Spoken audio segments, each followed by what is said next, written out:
네, 15일 하루 신규 확진자가 40만 명을 넘어서 역대 최고치. 현재 상황 어떻게 보고 있을까요? 한림대학교 강남성심병원 감염내과 이재갑 교수님입니다. 안녕하세요.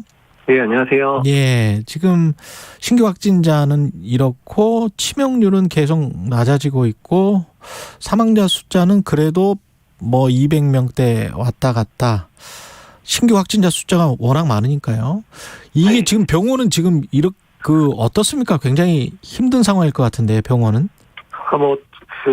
코로나 병동 운영하고 있는 병원들은 병실 계속 꽉 차 있는 상황이고, 예. 또 게다가 이제 일반 병동에서 코로나에 확진되는 환자들도 많고 직원들도 많거든요.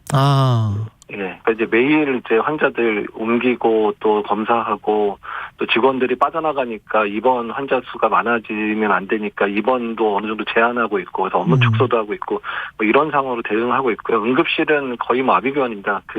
열나는 환자들이 이미 대기하고 있는 열나는 환자들이나 코로나 확진 환자들이 응급실에 대기를 하고 있다 보니까 응급실에 진입을 못하는 환자들도 상당히 많습니다.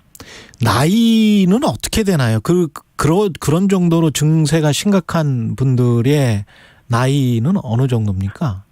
지금 이제 중환자실에 이제 입원하시는 분들은 대부분 요양병원에서 상태 나빠져서 전원 오는 분들이 거의 대부분이기는 하고요. 예. 다만 이제 그 중에서도 가끔은 이제 20, 30대나 40대여도 기저질환, 뭐 당뇨나 이런 거 있는 분들이 상태가 나빠져서 중환자실에 있다금씩 입원은 하고 있고요. 근데 이제 응급실에 이제 이용을 하시는 분들 같은 경우 특히 아이들 부모님들이 아이들이 뭐 40도 이상 열이 계속 나고 잘 못 먹고 이러니까 걱정돼서 응급실 오는데 열나니까 진입이 안 되고 이런 문제들이 계속 발생하고 있고요.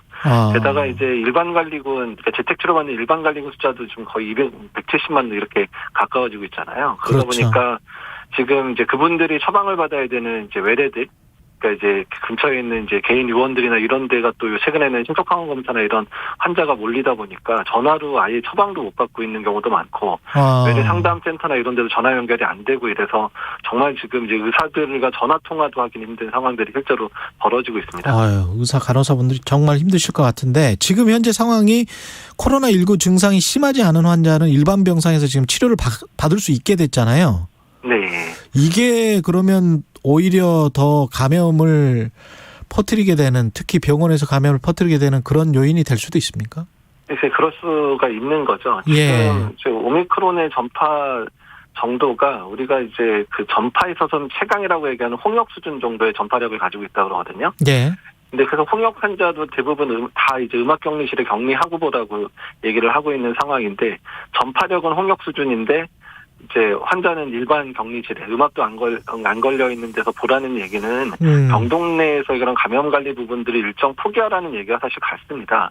근데 지금은 뭐 상황이 어쩔 수 없어서 이미 그렇게 되어가고 있는 상황이거든요. 병동에 확진자가 많다 보니까 확진자가 병동으로 옮기지도 없는 상황, 또 중수본 차원에서 그런 환자는 지금 코로나 병동으로 못 옮기게 막아버렸습니다. 어제자로. 예. 네, 그러니까 일반 병동에 있다 보니까 이제 그 일반 병동에서 혹시 입실이 안 되거나 또 특히 병실이 없어가지고 당장에 확진자가 다른 병실을 못 빠지게 되면 하루 이틀에 이제 확진 안 된 분하고 확진된 분이 같이 있는 일들도 실제로 벌어지고 있거든요.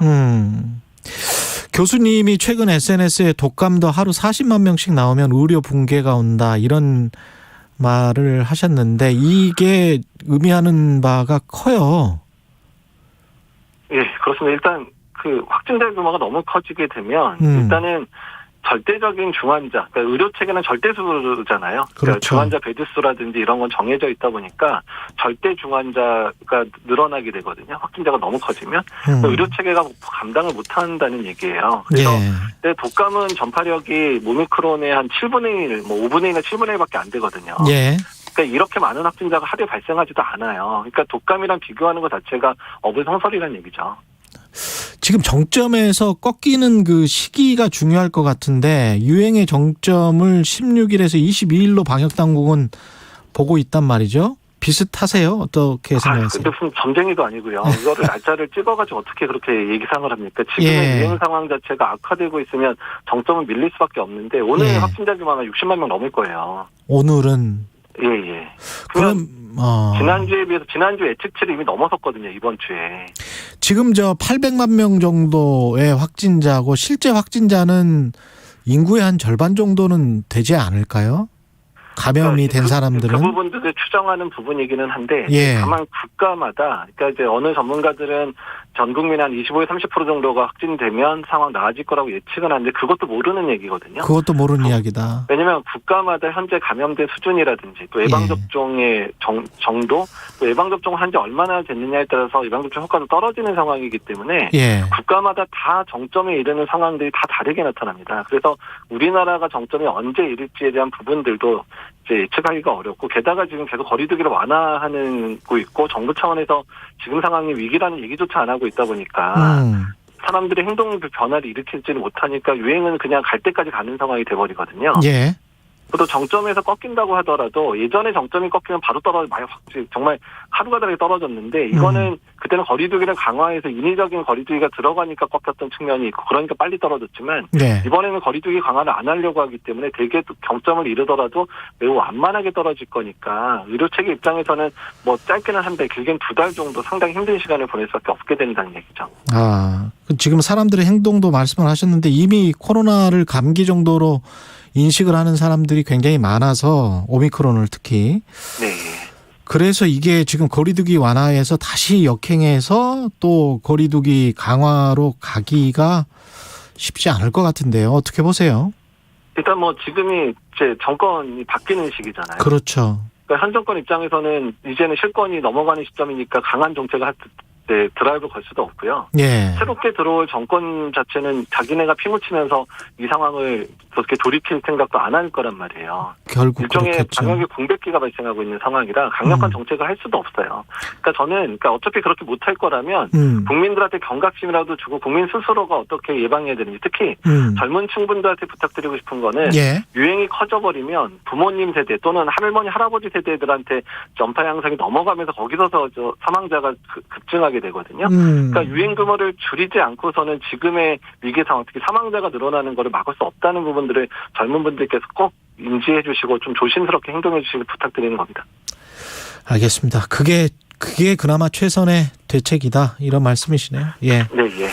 예, 지금까지 한림대학교 강남성심병원 감염내과의 이재갑 교수였습니다. 고맙습니다. 네, 감사합니다. 예, 3월 17일 목요일 KBS 1라디오 최경영의 최강 시사였습니다. 내일 아침 7시 20분에 다시 돌아오겠습니다. 고맙습니다.